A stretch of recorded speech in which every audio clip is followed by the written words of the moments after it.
Hi you guys, and welcome back to my channel. So in today's video I do want to talk to you guys about 3 makeup products that I personally currently cannot live without.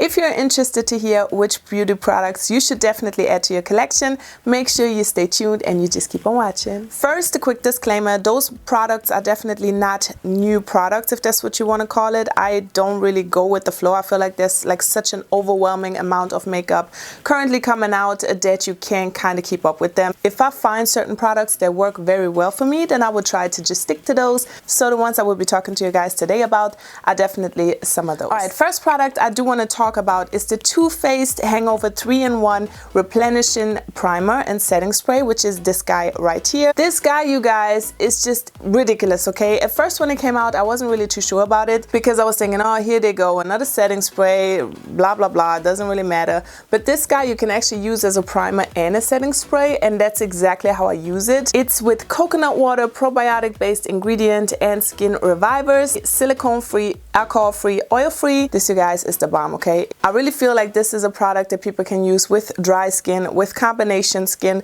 with oily skin. I am very oily. Again, in the winter time I do tend to have like a combination skin. If you apply this before your foundation, it will literally just change your whole foundation game, and if you apply it afterwards as well, I feel like this keeps your skin very skin looking, no matter if you have a lot of product on there as well. I definitely feel like it keeps all your makeup in place as long as possible. The only thing that some people might possibly consider negative that I do want to mention real quick is the fact that when you apply it and you do apply the foundation, sometimes it feels like you have a little bit of a film on the skin, which to me is not really an issue, but for those people that mind, you might just want to kind of consider that. Alright, second product that I do want to mention is also by Too Faced, okay? This is obviously not sponsored. It is the Too Faced Born This Way foundation, and I know this is actually a pretty old foundation. I have been actually wrestling back and forth if I should actually get this foundation or not, and one day I just decided to order it. I am in the shade Caramel, which works pretty well for me in the summertime. I don't really know about the winter, but I think I can make it work, you know? Anyways, to stick to the foundation, this formula also, I think that's kind of what Too Faced is going for. It's also a foundation that I find is not too drying, it's not too matte, it's not too hydrating. I feel like a lot of people can get away with using this. I think you can use this with an oily skin.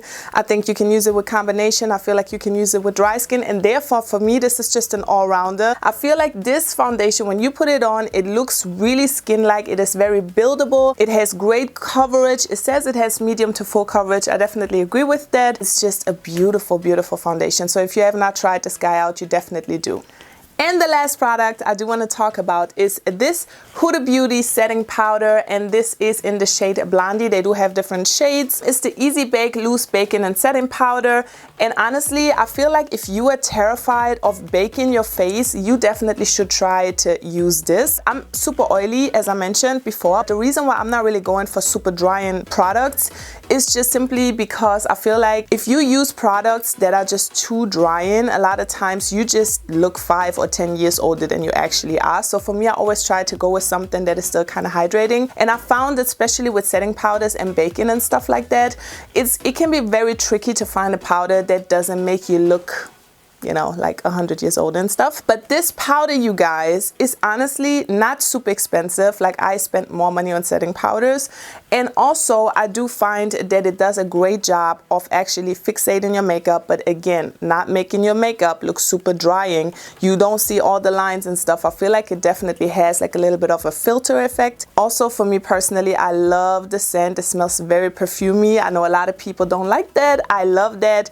If products smell good, okay, I'm not into fruity scents and stuff, but like those perfumey scents, I'm really a fan of. If you have not tried this out and you're looking for a good setting powder that is not too drying but also gives you a great hold and stuff like that, you should definitely go with this product. There you go, you guys. Those are the products that I am completely obsessed with at the moment, and also honestly that I use every freaking day. So if you have not tried those out, you definitely should. If you have tried any of those products, please give me your feedback down below if you love those products just as much as I do.